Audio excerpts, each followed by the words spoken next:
Good morning and welcome back to another video. This week I'm going to be looking at my carving kits. Before I start, I'd just like to state that I'm definitely not a wood carver, but like a lot of you, I do enjoy a bit of carving around the campfire. A bit of whittling, making a spoon, something like that. So this is not a tutorial on carving in any way. This is merely just to look at the carving tools that I use. Before I start getting my carving knives out, there are a few other tools that I use in conjunction with these to prepare wood ready for a carving project. The first of those is some sort of saw. I often carry a saw with me anyway, so it doesn't live in my carving kit as such because it has, several uses. But some sort of small saw is ideal, a folding saw, because you're going to be carving smaller pieces of wood, often cut from branches, green wood usually. So you need something to be able to cut that wood. So some sort of folding saw is going to be very useful. I'll also often use an axe for roughing out, just for removing large amounts of material from a piece of wood, getting it roughly to shape before I start on the knives and start carving. So either an axe like this, which is a sort of forest axe, or a smaller hatchet, something with a bit of weight to it that I can chop and split wood with. If I'm not carrying an axe, a belt knife will do the job. I can use this for chopping, I can use this for splitting wood, and it'll do most of the things that an axe will do. Another thing I'm going to include as part of my carving kit is a sharpening stone. You need to be able to keep your blades nice and sharp. I usually keep this in my possibles pouch. It'll be somewhere in my rucksack. It goes with me pretty much everywhere. But it's really important to keep your carving knives sharp. A sharp blade is a safe blade. So, sharpening stone. Before I get started on the knives, I'm going to just quickly make a cup of coffee. It's only early in the morning. I've only had one cup of coffee so far, and my throat is really dry.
A couple of thank yous here. Firstly to Zed for sending me this amazing little teapot, which I'm going to use to brew my coffee in. And secondly to John from JRP Outdoors, who sent me these coffee bags. He roasted the coffee himself out in the woods, and he has a video on it. I'll put a link in the description box below. So thanks, John. I'm going to pop that in there to steep. It needs about 5 minutes, and I'll just let that sit in that hot water.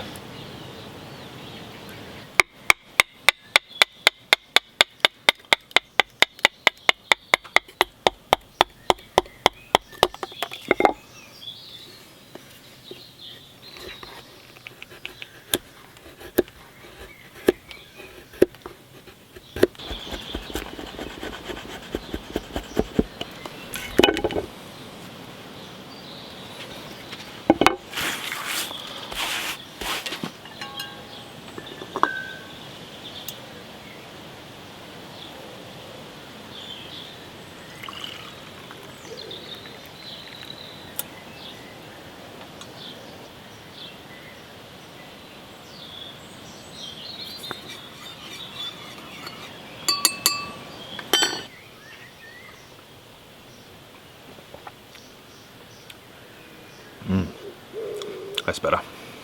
Right, onto the kit itself. I keep it in this tool roll, canvas tool roll, and it just keeps everything in its place, safe. All the tips, all the sharp bits are inside, except for that one, which should be the other way up. Yeah, just keeps everything together, really. I've got a selection of knives in here, all suited for different purposes. So I'm going to break them down into sort of small chip knives, larger, what I'd call like a Sloyd knife, a general purpose carving knife, and crook knives, which are scooped for gouging out like the bowl of a spoon or a cookser. These first four are general purpose carving knives, or Sloyd knives. These are quite large bladed for a carving knife, and they're good for all that kind of first stage, getting everything to shape before you finish off with a finer detail knife, although you can use these for the whole process. The first two knives here are made by the Swedish knife manufacturer Mora. Great little knives to get you started. They cost around about £23–24, something like that. They're razor sharp straight out of the box, and they come in a little plastic sheath.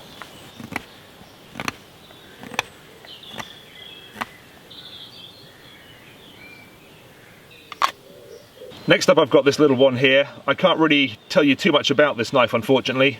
I bought this as part of a set off a guy on a forum here in the UK, and it's just a sort of unbranded little carving knife. But it's not bad. It's got a decent carbon steel blade, similar to the Mora actually in quality, I would say.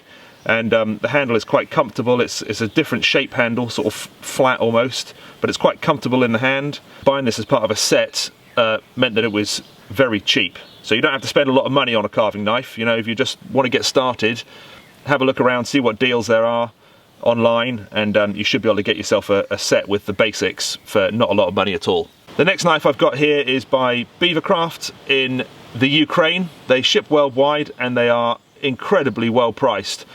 This knife here costs about £16–17, including postage to the UK.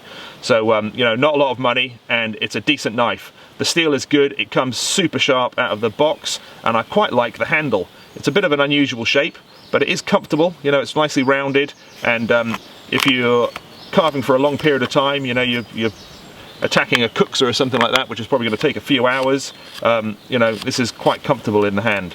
Yeah, it's a decent knife.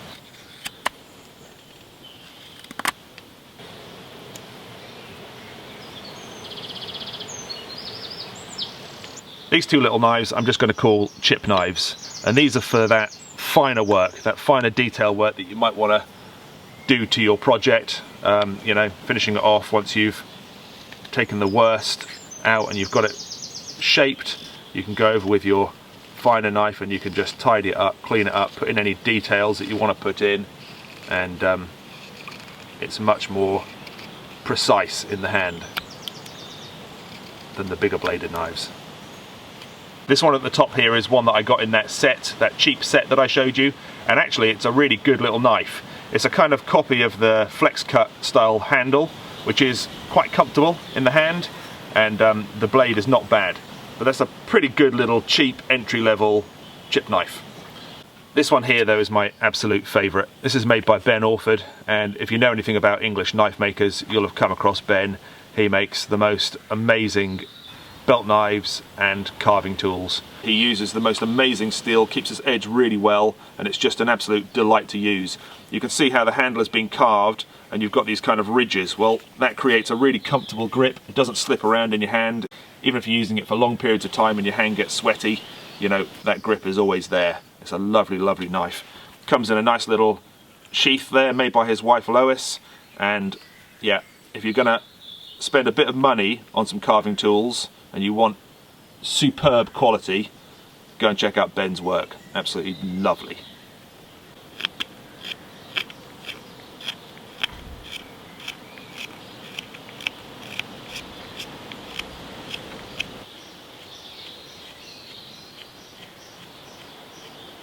Now if you want to carve a spoon or a cookser or anything with a bowl in it, you're going to need a crook knife or crooked knife, which as its name suggests is a knife with a crooked blade. And it's basically got a curve in it so that you can scoop out the wood from the bowl and create that indentation. There's other ways you can do it. You don't need to use a crook knife. There's various gouges available on the market which will do the same job, but if you're carving something in your hand, it's nice to be able to hold that piece of work in your hand and the knife in the other hand, and you know, you don't have to clamp it then, you know, you are the clamp. So these are the knives that I use. I've got a couple of Moras here in the middle. This is a double-sided Mora, the 162, and I've had this for a long time. It's a good knife. You know, you can obviously use both sides, so you can carve away from you, you can carve towards you, and it's really good. The only drawback to this knife is that you can't use your thumb to put pressure on the back of the blade, because obviously the other side is sharp as well. So you know, you're purely reliant on the strength in your hand and your wrist to scoop that wood out. The other Mora that I have is handed, so there's a blade just on one side, and these come in left and right-handed variants, just like the Mora carving knife I showed you earlier. The steel is very good quality and holds its edge nicely. There's a bit of an art to sharpening these, just because of the curve, but there's plenty of tutorials on YouTube to find out how to do that. I'm not going to go into that now. Just while I talk about crook knives, because obviously they're an awkward thing to store because of their shape, and they're obviously still sharp and pointy often, you can get these little leather sheaths to put them in. I mean, actually there's all sorts of different types of sheath that you can get, but I quite like this one here. It's got two little snaps on it, and it just protects the blade. This one here is the cheapy one that I got as part of that set. It's not bad. Put the Mora next to it. It's very similar in shape, the blade, and yeah, it's all right. It does the job. I mean, like I say, it's cheap, so if you just want to get started, then you know, perhaps a set like that might be a good option rather than buying all of the knives and tools separately. And then finally, I've got this crooked knife here from Beavercraft. It's not bad at all. It's single-sided, but instead of having a point at the end like the Mora does, it's flattened off. Again, not expensive. The Beavercraft stuff isn't too expensive at all, and I think this is about £20, including shipping to the UK, so a good option if you're on a budget.